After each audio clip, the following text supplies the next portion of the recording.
Actually कानूनी दस्तावेजों में जज्बातों के लिए कोई जगह नहीं होती, हमें उन्हें साइड में रखना पड़ता है। लेकिन इस केस की चार्जशीट लिखते वक्त मुझे लगा कि मेरे जैसे खड़ूस गुस्सैल पुलिस ऑफिसर के अंदर भी कुछ है, जज्बात या क्या, आई डोंट नो। पर ना जाने क्यों बार बार उस मासूम बच्ची का चेहरा मेरी आंखों के सामने आ रहा था।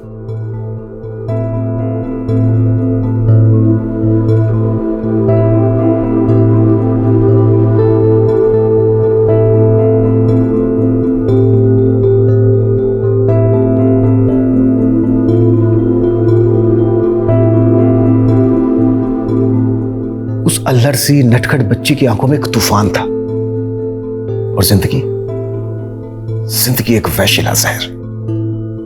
यह केस सिर्फ एक केस नहीं था, युद्ध था जहां चारों ओर रक्तपात ही रक्तपात था।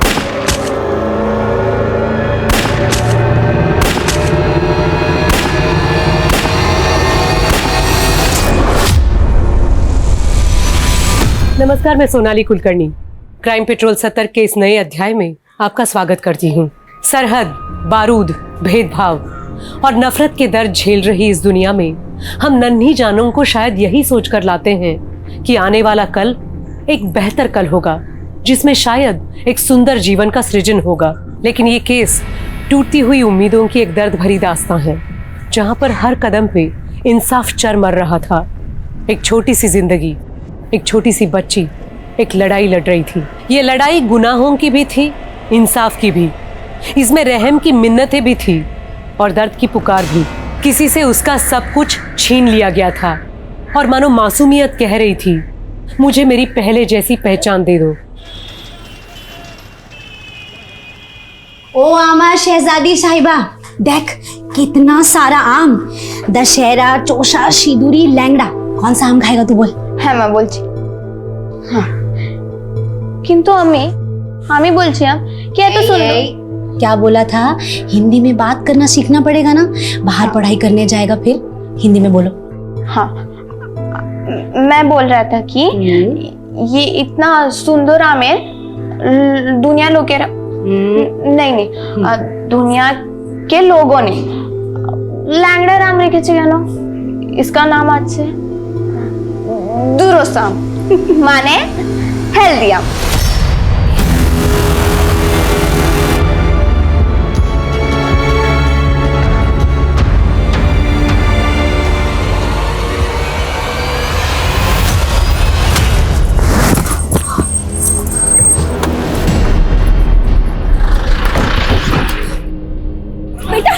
बेटा उठो उठो, तुम ठीक हो ना? सुधा, जल्दी पानी लेकर आओ बेटा।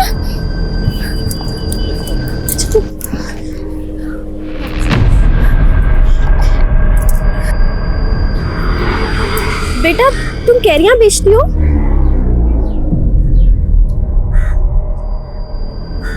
क्या हुआ बेटा, तुम कुछ बोल नहीं सकती हो? एक काम करते हैं, हम तुम्हारी ये सारी कैरियां खरीद लेते हैं, ठीक है? सुन, पैसे तो पैसे। हाँ। एक काम करो, सारे ये लो। हाँ? ये पानी। हाँ? उठाओ से उठाओ। उठो।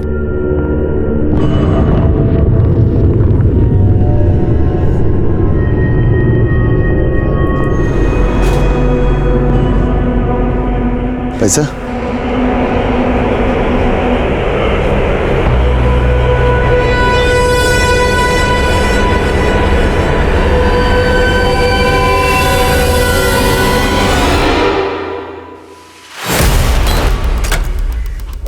चल। अरे सर क्या हुआ?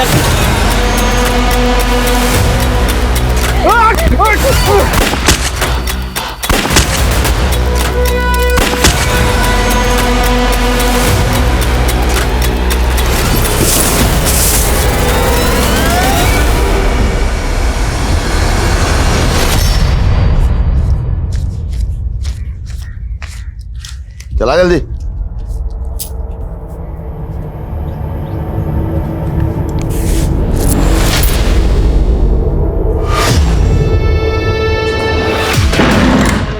क्या हुआ बंगाल की रानी?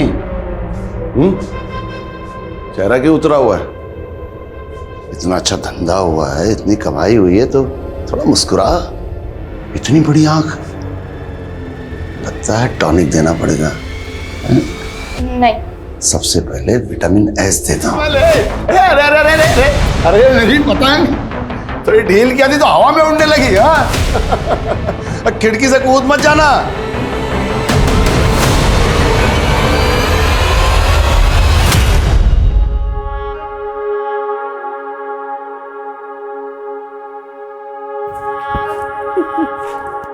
নাজিয়া, তুই জানিস যখন আমি স্কুলে ছিলাম তখন আমাদের স্কুলে একটা কবিতা ছিল, হাওয়াই জাহাজ। তাহলে মা শোনাও না কবিতাটা। हवाई जहाज फुर फुर फुर, बैठ शहजादी पार कर जाती पेड़ मकान जंगल दुकान फुर फुर फुर, दुबई ईरान फुर না মা, फुर। আমি দুবাই ইরান যাব না, আমি তো প্যারিস যাব। এই আমি কি বলেছিলাম? হিন্দি में কথা बोलना सीखो, बंगाली में कम बात करना है। हाँ, আমি প্যারিস जाएगा। ठीक तो है। हमारा शहजादी अगर पेरिस जाना चाहता है तो वहाँ का वीजा लगवा देंगे। সত্যি বাবা?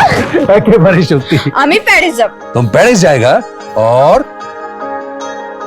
हवाई जहाज में जाएगा।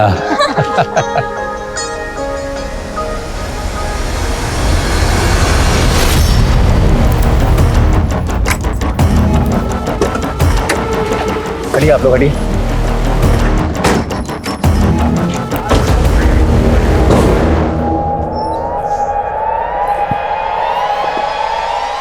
सर, लड़की तो जिंदा है। इसे गाड़ी में बिठाओ और तुरंत हॉस्पिटल लेकर जाओ। क्विक, फास्ट, जल्दी निकालो, फास्ट निकलो।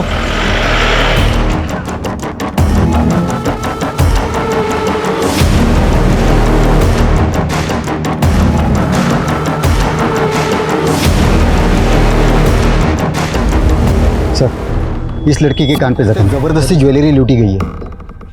विशाल, मुझे ये काम उसी गैंग का लग रहा है जो पिछले 3 महीनों में कई सारी फैमिलीज को अपना टारगेट बना चुका है। एवं भी बिल्कुल वैसा ही है, पहले लूटपाट करना, मर्डर करना और फिर भाग जाना। एक काम करो, जैसे ही उस लड़की को होश आता है सबसे पहले मुझे बताओ। फरीदाबाद आगरा हाईवे पे आज एक फिर बड़ी लूट हुई। ये हाईवे है, ये डेथ रोड। पिछले 3 महीनों में यहाँ 25 लोगों की जानें जा चुकी हैं। आखिरकार पुलिस क्या कर रही है? Print, electronic media, social media, हर जगह हाईवे रॉबर्स की खबर छाई हुई है। 3 महीने में हम एक गैंग को नहीं पकड़ पाए। हमारी कोशिश जारी है सर। हमें लगा कि सर्वाइव विक्टिम के स्टेटमेंट पे हमें लीड मिल सकती है, लेकिन अफसोस वो लेडी कोमा में चली गई सर। इसका मतलब तुम्हारी इन्वेस्टिगेशन उस विक्टिम के स्टेटमेंट पर डिपेंड है? नो सर, हम और भी एंगल से जांच कर रहे हैं। हर बार की तरह इस बार भी फीमेल विक्टिम, हमारे मुखबिर हर तरफ ये पता लगाने की कोशिश कर रहे हैं कि वो कौन सा सुनार है जो लूट के और चोरी के गहने खरीदता है। लेकिन 48 घंटे के अंदर अगर ये गैंग पकड़ में नहीं आया तो मैं ये केस किसी और ऑफिसर को सौंप दूंगा। You may leave now. Sir,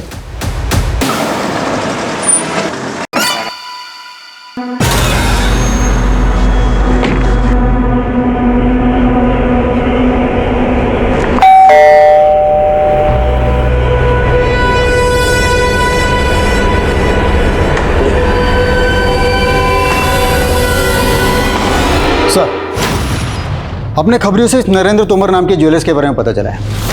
sir, खबर पक्की है, नरेंद्र तोमर चोरी के गहने खरीदता है और बड़ी चालाकी से उन गहनों का सोना पिघला के नए जेवर बना के बेचता है। ये हाईवे रॉबरी वाले अपने चोरी के गहने इस नरेंद्र को बेचते हैं, पहले नरेंद्र को उठाते हैं। सर,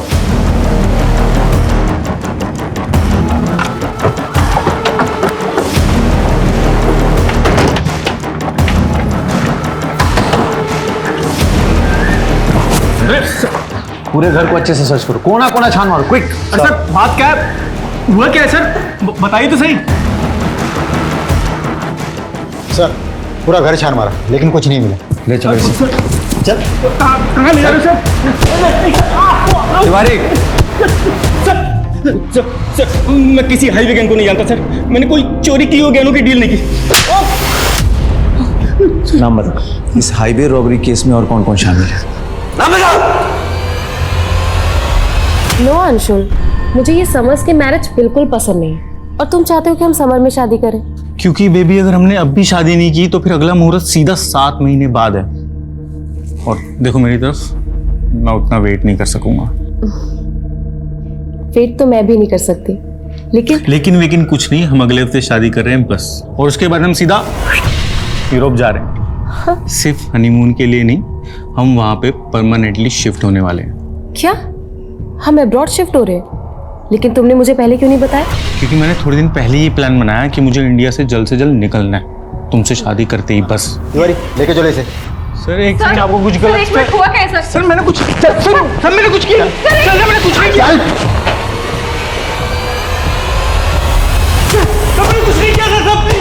मेरी बात कीजिए सर, मैंने कुछ नहीं किया सर, सच बोल रहा हूँ सर, मैंने कुछ भी नहीं किया।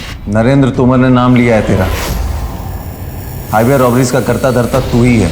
तूने और तेरे गैंग के मेंबर ने इतने मर्डर्स किए हैं। सर आप क्या बोल रहे हो सर? और कौन है नरेंद्र तोमर? लूट का माल कहाँ है? कहाँ है लूट का माल? सर मैं सच बोल रहा हूँ सर, मैं छोटा सा बिजनेसमैन हूँ बस। आर्म्स डीलर है तू? सर तो मैं गन्स बेचने का धंधा करता हूँ सर, मेरे पास लाइसेंस है। सर आपको कोई गलतफहमी हुई है, अंशुल ने कुछ नहीं किया। वैसे आप अंशुल की क्या लगती है? सर मैं उसकी मंगेतर। बच गई आप। एक कुख्यात अपराधी से आपकी शादी होने वाली थी। Sir please.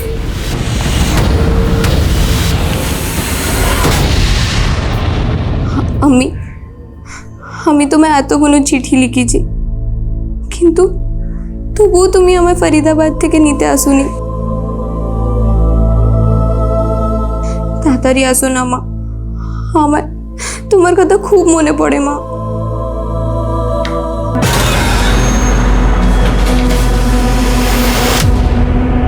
क्या छुपा रही, क्या छुपा रही? तेरी ये बंगला तो मेरे पल्ले पड़ती नहीं, और मैं इतना जानता हूं कि तू अपनी अम्मा को फिर से खत लिख रही थी। खुशबू रानी, गली कांधाई, चांदपुर। तेरा ये खत मैं डाक खाने तक पहुंचा दूंगा। फिलहाल मैं तेरे लिए चने लाया हूं, कल से तू चने बेचेगी। इस बार चना का पैदावार 50 क्विंटल हुआ है, ये 20 क्विंटल पैसे क्यों दे रहा तू हमें? मैं आपको बताया था ना, बाकी का चना में घुन लग गया था। घुन लग गया है या सारा बेच के तू खा गया है? तुझको हमने रिश्तेदार समझा था और तू हमको धोखा दे रहा है। दादा कॉलर छिड़ दो, वरना क्या की कोरे नहीं भी तू ही की कोरे ना सच कर दो आदेश छाड़ बोलो बस छाड़ बोलो तो तू देख लेना देख ले क्या फिर सच कर दो मैं मेरे फिर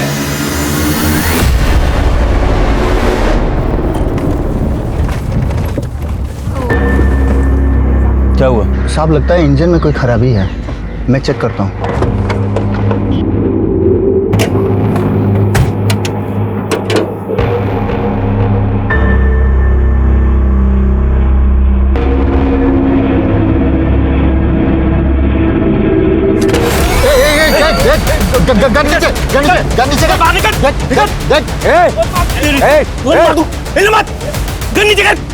गोली मार दूंगा। रख रहा हूँ। गन नीचे कर, नीचे कर गन, नीचे रख, गोली मार दूंगा मैं। गोली मत चला, रख रहा हूँ।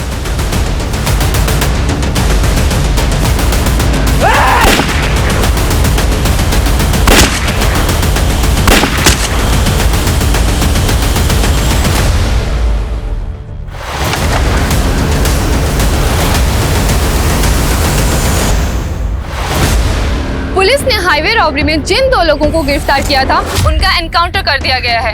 और गौर करने वाली बात यह है कि इसमें एक नामी ज्वेलर नरेंद्र तोमर और दूसरा सरकारी आर्म डीलर अंशुल मेहता। क्या वाकई ये दोनों इस रॉबरी के किंग पिंग है? और आखिर ऐसा क्या हुआ कि पुलिस ने इनका एनकाउंटर कर दिया? अंशुल मेहता की मंगेतर शैलजा गोयल ने सोशल मीडिया के जरिए पुलिस पे गंभीर इल्जाम लगाते हुए ये लिखा है कि ये एक फेक इनकाउंटर था, जो कि काफी तेजी से वायरल हो रहा है। इसके मुताल्लिक उन्होंने एक वीडियो भी रिलीज किया है। पुलिस अपनी नाकामी छुपा रही है, वो असली गुनहगारों को पकड़ नहीं पाए और अंशुल के खिलाफ साबित करने के लिए उनके पास कोई सबूत नहीं था, इसीलिए उन्होंने उसका फेक एनकाउंटर किया। सर अंशुल की मंगेतर पुलिस पर यह आरोप लगा रही है कि एनकाउंटर फेक है। देखिए, हमने एक SIT टीम का गठन किया है जो इस एनकाउंटर की जांच और हाईवे रॉबर्स को जल्द से जल्द पकड़ने के लिए प्रतिबद्ध है। Sir one more question. इस केस ने जल्द ही ऐसा तुल पकड़ा कि पुलिस एनकाउंटर की सत्यता की जांच करना पुलिस महकमे के लिए बहुत जरूरी हो गया। जय सर। सर एनकाउंटर इसी जगह पे हुआ था। सर उन दोनों को पेशी के लिए कोर्ट ले जा रहे थे, तब हमारी गाड़ी यहाँ खराब हो गई थी। खराबी क्या हुई? सर कार्बोरेटर में कचरा था सर। उसके बाद सर और ड्राइवर दोनों नीचे उतरे, मेरा ध्यान भी बाहर ही था। उसका फ़ायदा उठा के नरेंद्र ने मेरी गन छीन ली। और कांस्टेबल को अपने कस्टडी में ले लिया सर। मैंने उसे बहुत रोकने की कोशिश की लेकिन वो नहीं माना। उसने पहला फायर पीएसआई विशाल की तरफ किया और दूसरा फायर मेरी तरफ। फिर मैंने क्रॉस फायरिंग की जिसमें वो दोनों ऑन द स्पॉट मारे। आई होप इस एनकाउंटर में कुछ फाउल प्ले नहीं होगा, जैसा कि अंशुल की मंगेतर दावा करती है। अंशुल की मंगेतर एक क्रिमिनल को सपोर्ट कर रही है सिर्फ सिंपैथी पाने के लिए। वो दोनों एक हार्डकोर क्रिमिनल थे सर। लेकिन इस गैंग में सिर्फ 2 ही लोग तो नहीं होंगे। सर इस बात का अफसोस तो हमें भी है कि हम उनके बाकी साथियों का नाम नहीं निकलवा पाए। दादा चनाने में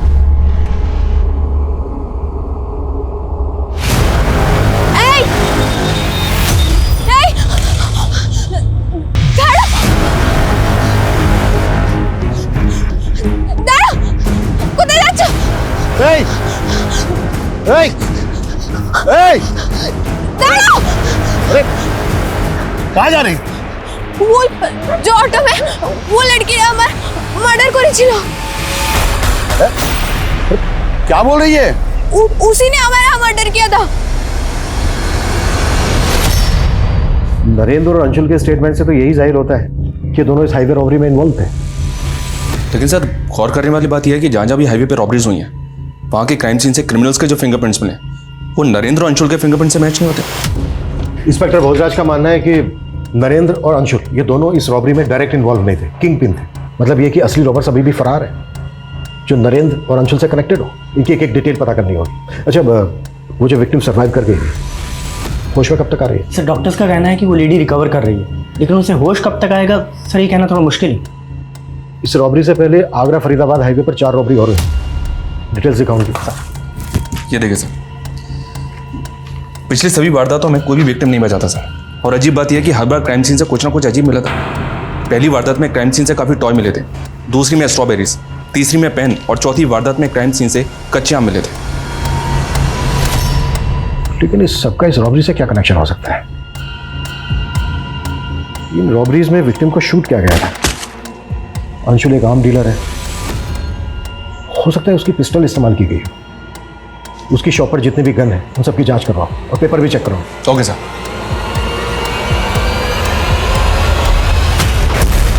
नाज़ा जिंदा हो गई? कोई नशा तो नहीं किया तूने? होश उड़ गए थे मेरे, अपनी आंखों से उसे जिंदा देख के आ रही हूँ। अरे ऐसा कैसे हो सकता है? उसकी लाश को मैंने खुद ठिकाने लगाया था।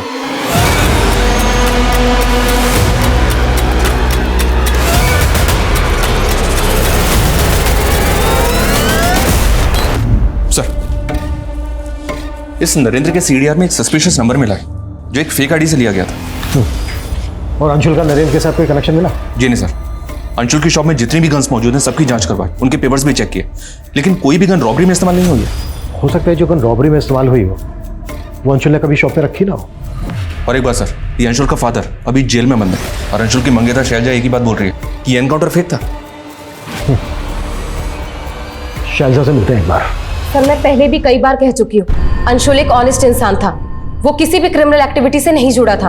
और अंशुल के फादर, मालूम है ना, अंशुल के फादर एक्सटॉर्शन, फिरौती, मर्डर के केस में पिछले 8 साल से अंदर है। सर अगर अंशुल के फादर जेल में थे तो इसका ये मतलब नहीं कि अंशुल क्रिमिनल था, और वैसे भी वो अपने फादर से बहुत पहले रिश्ता खत्म कर चुका है। तुम कब से जानती थी अंशुल को जो उसको लेकर इतना कॉन्फिडेंट हो? 2 साल से, और मैं तभी से जानती हूँ कि उसके फादर क्रिमिनल है। उसके बाद भी मैंने उसके साथ दोस्ती की क्योंकि मैं जानती थी कि वो एक अच्छा इंसान था। तुम तो ऐसे। हेलो सर, उस लेडी को होश आ गया है, इसकी फैमिली हाईवे रॉबरी में मारी गई थी।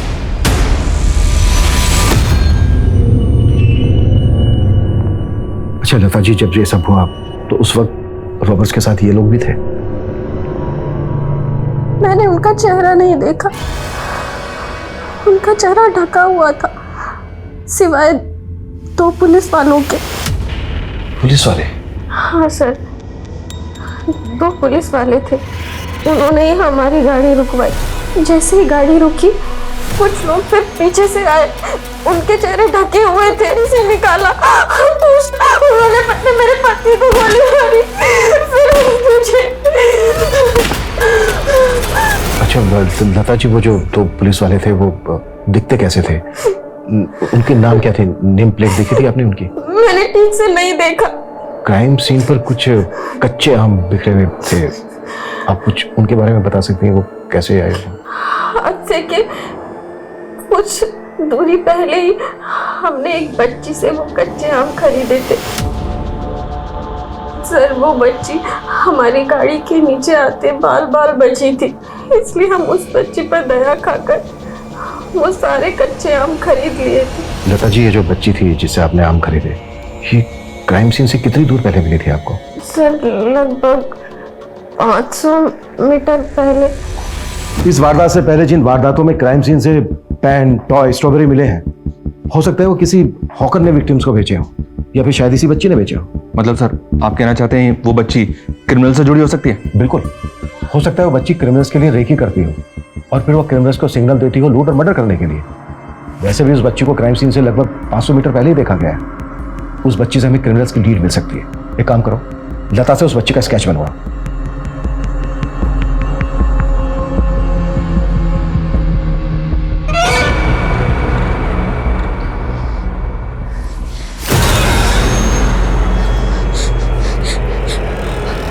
हमें छेड़ दो। सर उस विक्टिम लता ने जिस लड़की के बारे में बताया था, उसका स्केच रेडी है सर। ये स्केच अपने सारे खबरी और आसपास के थानों में सर्कुलेट करो। जल्द से जल्द इस लड़की की पहचान पता करो। Okay sir.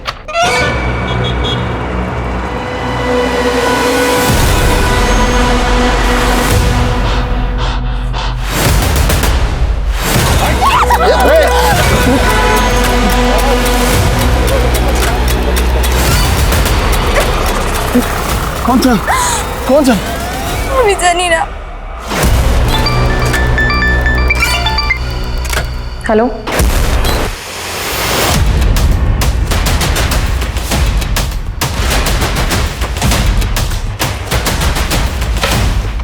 जी बोलिए।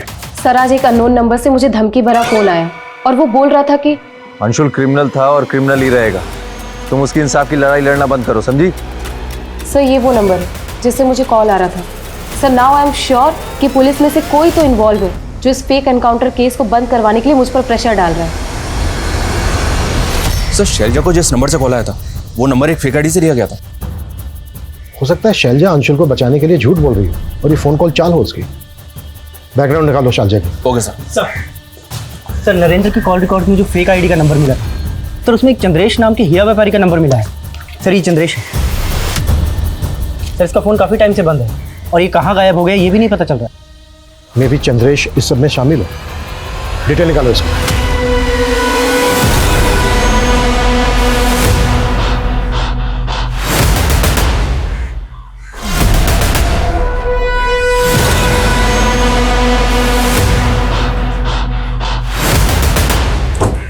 हाँ सर, इस लड़की को अक्सर मैंने एक बूढ़े आदमी के साथ देखा है। वो वहीं पे सामान बेचा करती थी। बूढ़ा आदमी? हाँ सर। अच्छा उसका कुछ एड्रेस वगैरह पता है? नहीं सर। अच्छा तुम उस आदमी का स्केच बनवा सकते हो जिसे तुमने इस लड़की के साथ देखा? तू रुक, मैं देखता हूँ।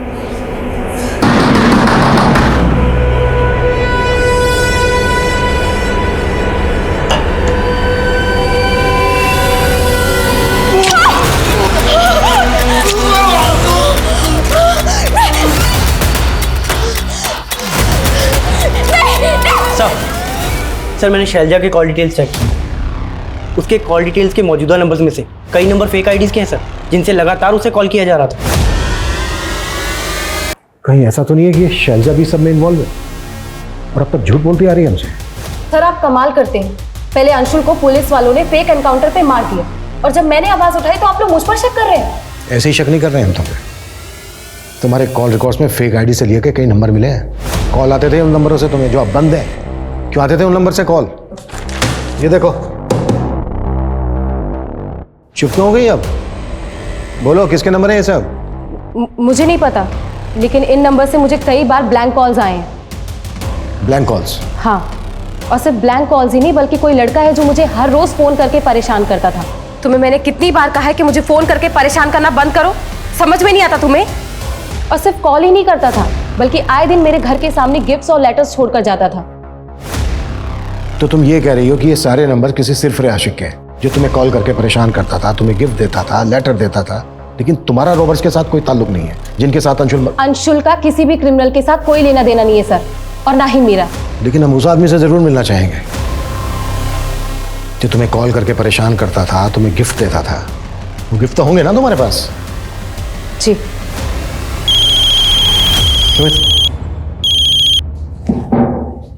हेलो।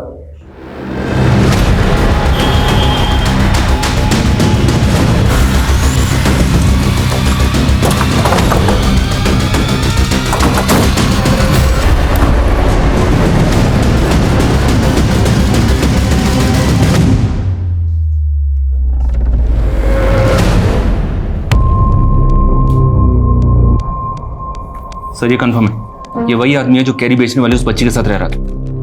ये देखिए। मनीष, बच्ची को ढूंढो, यहीं कहीं होनी चाहिए। Sir. Slide. Sir. Pocket check करो।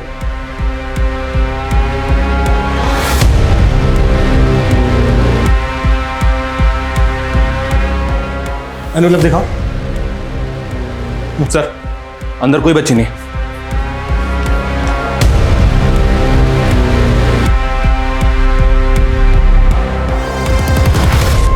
हाँ सर, ये बच्ची यहाँ रहती तो थी, पर अब पता नहीं कहाँ है। नाम क्या है बच्ची का? बच्ची का नाम तो नहीं मालूम, पर वो 3 महीने से यहाँ जयराज जी के साथ रह रही थी। जयराज इन बुजुर्ग का नाम है जो जिनका मर्डर हुआ है? जी सर। अच्छा, इस बच्ची का रिश्ता क्या था जयराज जी के साथ? वो तो कहते थे वो उनके दूर की रिश्तेदार है, पर वो बच्ची बांग्ला बोलती थी और जयराज जी यूपी साइड के हैं। अब ये हमें नहीं मालूम कि उन दोनों में क्या रिश्ता था। जयराज जी का कोई रिश्तेदार, फैमिली वाला? नहीं सर, वो तो यहाँ अकेले रहा करते थे। आप लोगों में से कोई जानता है उनके किसी रिश्तेदार को? अच्छा, जयराज जी से यहाँ कोई मिलने आता जाता था? जी सर, 2 लोग अक्सर यहाँ आते रहते थे, पर हम उन्हें नहीं जानते। दिखते कैसे थे वो? स्केच बनवा सकते हो उनका? अब इतना ध्यान नहीं है सर।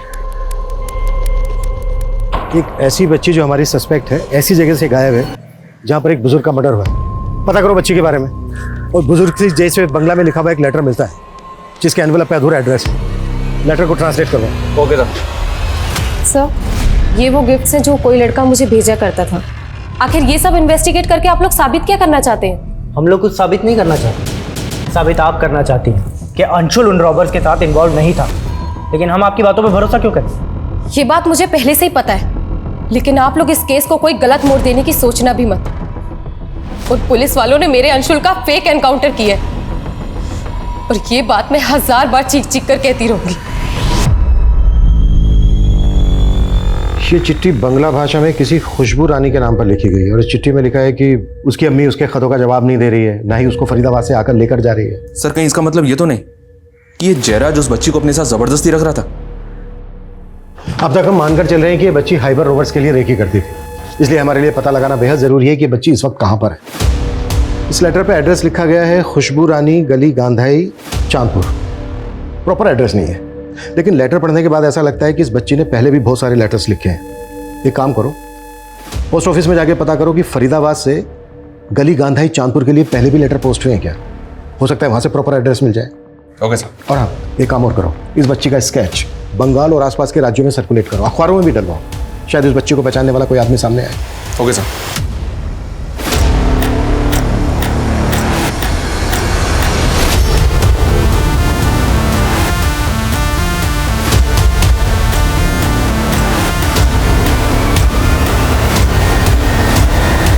हाईवे रॉबरीज और इतनी निर्मम हत्याओं के केस में लीड ढूंढती एसआईटी अब सोच रही थी कि एक बच्ची इतने खूंखार क्रिमिनल्स के गैंग का हिस्सा होगी। लेकिन वो बुजुर्ग कौन थे जिनके साथ वो बच्ची रह रही थी? उस बुजुर्ग की हत्या किसने की थी? और वो लोग कौन थे जिन्होंने उस बच्ची को पहले भी मारने की कोशिश की थी? और आखिर एक रिटायर्ड मजिस्ट्रेट का उस बच्ची से क्या वास्ता था जो उस बच्ची का स्केच अखबार में देख के वो चौंक गए थे? उस बच्ची की जिंदगी कई उतार चढ़ाव से गुजरी थी। 6 महीने पहले वो एक ऐसे चक्रव्यूह में फंसी थी जो इस केस को कई चौंकाने वाले एंगल्स देने वाला था। তুই চিন্তা করবি না, হ্যাঁ? সাহাব আসবে, সাহাবকে সব বলে দিবি, তারপরে তোকে ঠিকঠাক ঘরে পৌঁছে দেবে। সব নমস্তে। नमस्ते जी, नमस्ते बताइए। करो, नमस्ते करो। क्या हुआ?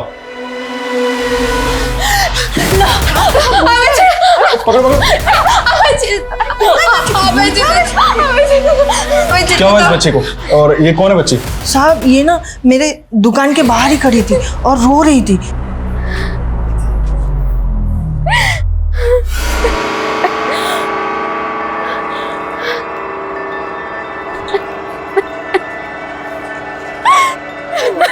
इसको अपना घर का पता भी पता नहीं है। और साहब इसने ना मुझे बोला कि इसके साथ किसी ने रेप भी किया है। लो बेटा पानी पियो। खा जल खा। देखो बेटा, तुम्हें डरने की बिल्कुल भी जरूरत नहीं। तुम्हारे साथ जिसने भी गलत किया है हमें उसके बारे में बताओ। साहब इसे हिंदी नहीं समझती, बंगाल की किसी जगह से है। इसे तो इसका एड्रेस भी याद नहीं है, लेकिन इसने मुझे कहा है सब कि इसका रेप हुआ है। पहले हम बच्चे का मेडिकल करवाते हैं। जानवी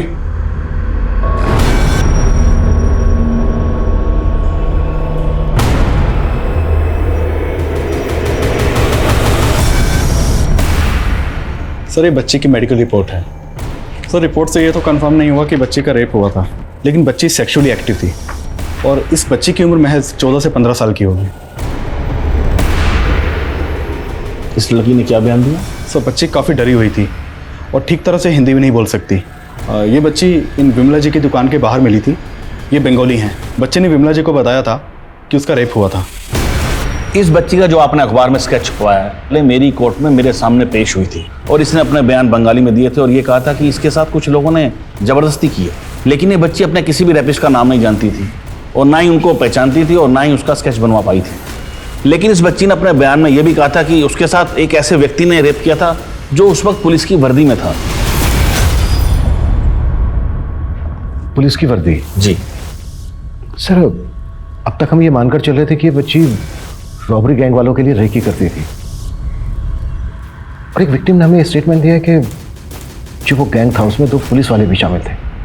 सर, आपको कुछ अंदाजा है कि बच्ची उस गैंग तक कैसे पहुंची होगी? कुछ बताया था इसने? ऐसा तो मैं कुछ नहीं जानता, लेकिन ये बच्ची उस वक्त कुछ नहीं बोल पा रही थी, इसलिए मैंने इसे एनजीओ में रखने का ऑर्डर दिया था।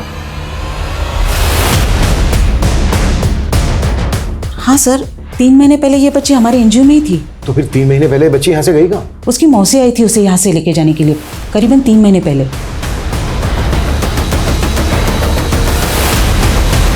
जब उसकी मौसी आई थी उसको लेने, आपने लोकल पुलिस को इन्फॉर्म किया था?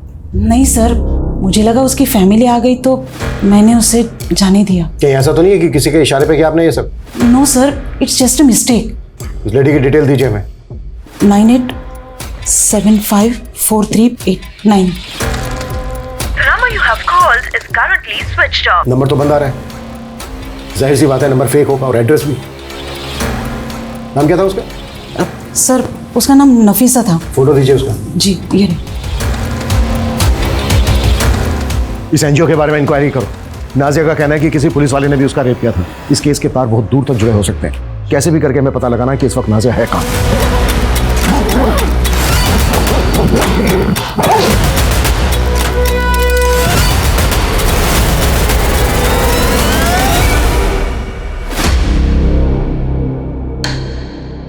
सर, ऐसी कई फुटेजेस हैं जिनमें ये आदमी शैलजा का पीछा करते हुए दिखाई दे रहा है, लेकिन सर किसी भी फुटेज में इस आदमी का चेहरा क्लियर नहीं है।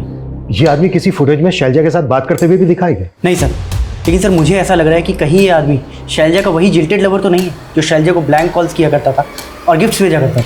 पता करो ये आदमी कौन है। अंशुल मेहता और नरेंद्र तोमर के पुलिस एनकाउंटर को एक फेक एनकाउंटर कहने वाली शैलजा का अतीत क्या एसआईटी को वाकई कोई लीड देने वाला था? और एसआईटी नाजिया का अतीत जानने के लिए इतनी इच्छुक क्यों थी? क्या वाकई कोई ऐसा पुलिस वाला था जो नाजिया का रेप कर रहा था? लेकिन काफी कोशिशों के बाद एसआईटी ने यह जरूर पता कर लिया था कि नाजिया 2 साल पहले पश्चिम बंगाल के चांदपुर इलाके से लापता हुई थी।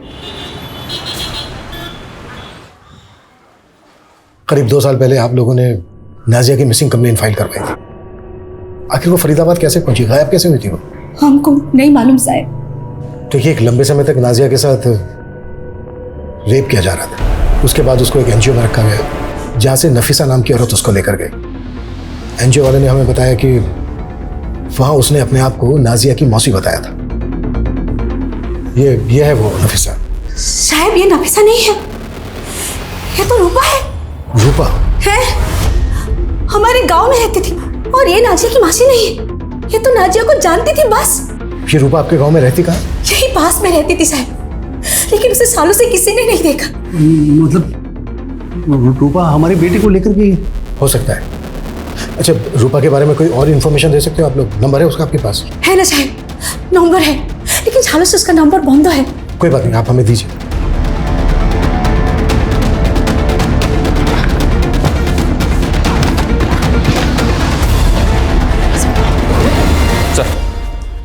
सर रूपा के पुराने नंबर की सीडीआर चेक की तो एक चौंकाने वाली बात पता चली। इसके कॉल रिकॉर्ड्स में कई पिम्स के नंबर हैं जो अभी इनएक्टिव हो चुके हैं। रूपा के कॉल रिकॉर्ड्स में जितने भी पिम्स के नंबर हैं उन सबकी डिटेल निकालो। हो सकता है वहां से हमें रूपा के बारे में लीड मिले। जी सर। मनीष,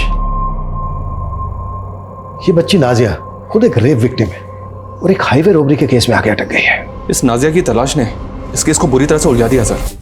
समझ में नहीं आ रहा कि इस केस का डायरेक्शन क्या होगा। इस केस का डायरेक्शन चाहे जो भी हो, पर इस बच्ची को ढूंढने की इच्छा मेरी बढ़ती जा रही है। सिर्फ इसलिए नहीं कि ये मैं हाईवे रोबरी गैंग की लीड दे सकती है, बल्कि इसलिए कि बच्ची दलदल में जाके फंस गई है और मुझे लगता है इस बच्ची को उस दलदल से निकालना बेहद जरूरी है। सर मैंने शैलजा और अंशुल दोनों की पिछले 2 सालों की कई बातें पता की हैं सर। ये शैलजा अपने पेरेंट्स के साथ कानपुर में रहा करती, जहां उसे एक रिश्ता आया था, जिस रिश्ते को शैलजा ने बिना लड़के को देखे ठुकरा दिया था।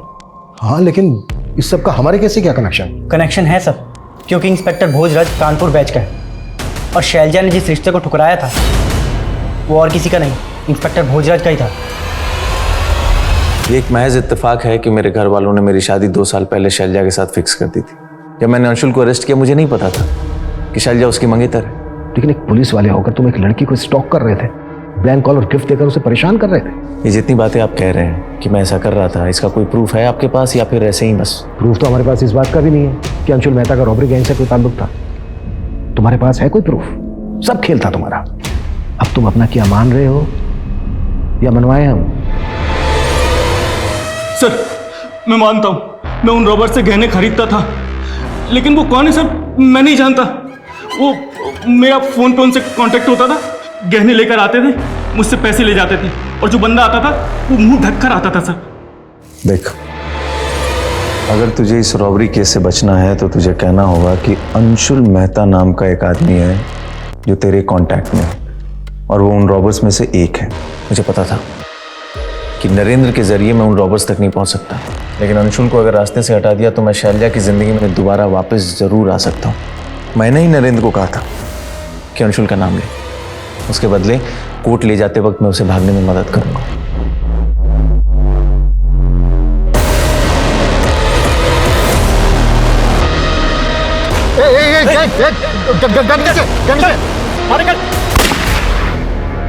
नरेंद्र इस केस की अहम कड़ी था, उसको ही मार दिया तूने और उस बेकसूर अंशुल को भी। कैसा पुलिस वाला है तू? इस वर्दी का अपमान किया है तूने। भोजराज के स्टेटमेंट से यह तो साफ है कि नरेंद्र तोमर रॉबरी गैंग से जुड़ा था। इसके सीडीआर में एक फेक आईडी का एक नंबर मिला था जिसमें हमें एक और हीरा व्यापारी चंद्रेश का नंबर मिला। इस चंद्रेश को मैंने ढूंढने के लिए कहा था, क्या अपडेट है इसकी? सर खबरियों को इसकी तलाश में लगाया। खबरियों को तलाश में लगाया, बस हो गया? कैसे भी करके चंद्रेश मुझे अंदर चाहिए। और रूपा को कैसे ढूंढ रहे हो तुम लोग? और रूपा की कॉन्टैक्ट लिस्ट में जितने भी पिम थे उनकी क्या अपडेट है? सर उसकी भी तलाश जारी है। सर मैं नाजिया मिसिंग केस में बेंगलोर पुलिस की इन्वेस्टिगेशन को स्टडी कर रहा था। उस केस में एक एंगल ऐसा था जिसको बेंगलोर पुलिस ने इन्वेस्टिगेट किया ही नहीं था। कैसा एंगल?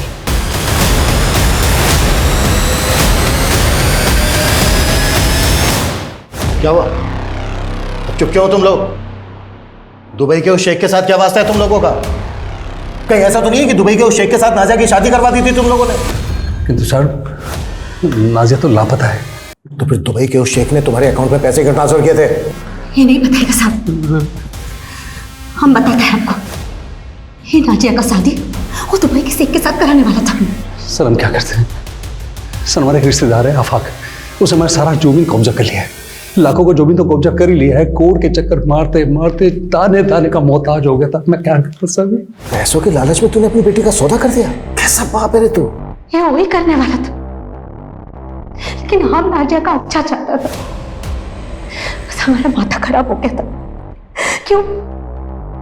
वो रूपा पे भरोसा कर ली। इसके लिए हम रूपा को बोला कि नाजिया को थोड़े दिनों के लिए अपने पास रखे, लेकिन हमको क्या मालूम था कि वो हमारी लड़की को हमसे इतना दूर लेकर जाएगी। नाजिया के माता पिता की भूमिका भी अब संदिग्ध नजर आ रही थी। वहीं एसआईटी को जल्द ही चंद्रेश नाम के हीरा व्यापारी की एक लीड मिली जो चोरी के गहने खरीदा करता था। सर मेरी बात मानिए सर, मैं किसी नरेंद्र तोमर को नहीं जानता सर। जिस फेक आईडी के नंबर से नरेंद्र तोमर को कॉल किया जाता था उसी फेक आईडी के नंबर से तुझे भी कॉल किया जाता था। बोल कौन है वो जो तुम दोनों को कॉल करता था? सर वो तो जमीर और रुस्तम है। काम लेंगे ये दोनों।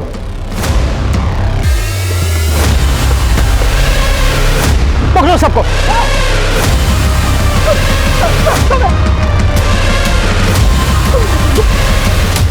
कौन है बच्ची? हमें नहीं मालूम सर, ये बच्ची तो जयराज के साथ रहती थी। जयराज भी तुम लोगों के लिए काम करता था ना? हाँ साहब। जयराज को क्यों मारा? साहब हमने नहीं मारा जयराज को। ये बच्ची तुम लोगों के चंगुल में कैसे फंसी? करीब 3 महीने पहले हम डकैती करके जंगल से गुजर रहे थे, तभी हमने देखा कि एक बैग में से किसी का हाथ उसे जयराज के साथ रख दिया था। जयराज हमारे लिए रेकी का काम करता था, जिसमें वो इस बच्ची को भी इस्तेमाल करने लगा। तुम लोग पुलिस की वर्दी पहनकर हाईवे पे कार रुकवाते थे, फिर उसमें मौजूद सभी लोगों को लूटते थे और फिर उनको मार देते थे।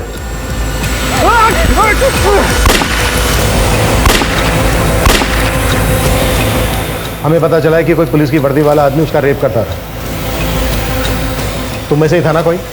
कौन था? नहीं साहब, हमने बच्ची का रेप कभी नहीं किया, लेकिन साहब हमने उसे झांसा दिया था कि बंगाल से उसकी फैमिली को ढूंढ निकालेंगे, इसीलिए साहब वो हमारे साथ काम करती थी। साहब जिस रूपा के बारे में आपने पता करने के लिए कहा था, उसके बारे में पता चल गया। ये रूपा पहले खुद का धंधा करती थी, बाद में मेरे आदमी ने पता किया तो पता चला इसका कोई दलाल था जाकिर नाम का। एक बात और पता चली, जाकिर किसी का खबरी भी था। किसका खबरी था? अभी तक तो पता नहीं चला है, लेकिन शायद किसी पुलिस वाले का है। तेरे पास जाकिर का कोई फोटो है? हाँ सर। अगर ये जाकिर किसी पुलिस वाले का खबरी था तो जाहिर सी बात है वो यही पुलिस वाला होगा जिसने राजिया का रेप किया। सर ये जाकिर किस पुलिस वाले का खबरी था, ये पता लगाना थोड़ा मुश्किल तो हो सकता है। हाँ लेकिन कैसे? सब पिंटू खबरी का फोन आया था, जाकिर की एक लीड मिली। जाकिर का उस्मानपुर के एक जुए के अड्डे पे काफी आना जाना, और वो आज फिर से वहां आने वाला। गाड़ी निकलो। सब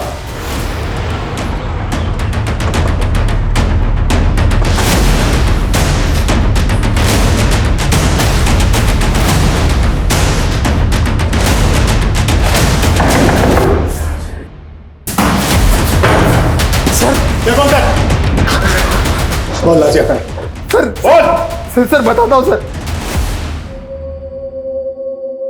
अरे हाँ, चिंता क्यों कर रहे हैं आप? अरे बेफिक्र रहिए, बस हो जाएगा काम आपका। हाँ अरे निश्चिंत तो थको तुम्हें, काम हो जाएगा बिल्कुल। हाँ हम फरीदाबाद में मेट का काम करता था और एक्स्ट्रा पैसा कमाने के लिए हम सेक्स रैकेट से जुड़ गया। तभी हमारा मुलाकात जाकिर से हुआ था। हम जानता था कि वर्जिन लड़की का मार्केट अच्छा है, इसलिए जब नाजिया की माँ नाजिया को हमारा पास छोड़ के गया तो हमारा मन में लालच आ गया और हम उसको फरीदाबाद लेके आ गया। आओ अंदर आओ नाजिया। और जाकिर उसको धंधे पे बिठा दिया। मैं बस नाजिया ऐसी बच्चियों को सूटकेस में डालकर अपने क्लाइंट्स के पास ले जाता। नाजिया के साथ भी मैंने यही धंधा शुरू कर दिया था। एक दिन अचानक वो तंग आकर भाग गई और किसी पान वाली को मिली जो उसे पुलिस के पास लेकर गई। फिर पुलिस ने उसे एनजीओ में डाल दिया। नाजिया का कहना कि कोई पुलिस वाला था जो रेप करता था उसका? हाँ सर, उस पुलिस वाले साहब ने कहा कि उस बच्ची को किसी भी हाल में एनजीओ से बाहर निकालो। उन्हें डर था कि नाजिया उनके बारे में सबको बताना दे। हम जाकिर के कहने पे ही नाजिया को एनजीओ से हटाया था और वापस जाकिर को सौंप दिया। वो पुलिस वाला कौन था जो नाजिया का रेप करता था? मैं उसे सूटकेस में डालकर दूर जाकर फेंक के आया, लेकिन मुझे नहीं पता था कि वो जिंदा थी। वो तो 3 महीने बाद अचानक रूपा ने उसको एक बूढ़े आदमी के साथ देखा, तो मैंने ये बात साहब को बताई।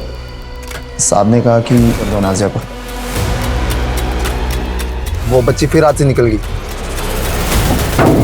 फिर मैं उस बुड्ढे को मारकर नाजिया को अपने साथ उठा लाया, लेकिन मैंने सोचा अगर मारना ही है तो क्यों ना कुछ और पैसे कमा लूँ उससे, इसलिए अब तक मैंने उसको जिंदा रखा था।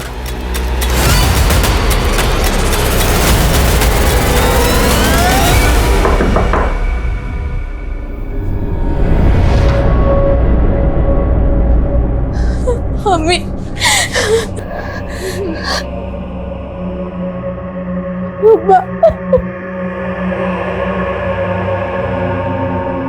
मुझे नहीं पता कि नाजिया का फ्यूचर अब क्या होगा, कैसा होगा,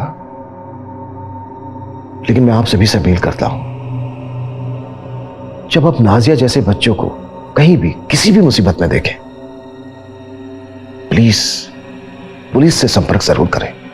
लगभग 2.5 साल नरक से भी बदतर जिंदगी जीने के बाद आखिरकार नाजिया को अपनी अम्मी को देखना नसीब हो पाया। लेकिन नाजिया के साथ हो रहे गुनाह तब शायद थम सकते थे जब नाजिया की सुनवाई एक मैजिस्ट्रेट द्वारा की जा रही थी। अगर तब उसके साथ हुई ज्यादतियों को गंभीरता से लिया जाता तो शायद हम एक बच्ची को ये उम्मीद दे सकते थे कि गुनहगार कभी बख्शे नहीं जाते।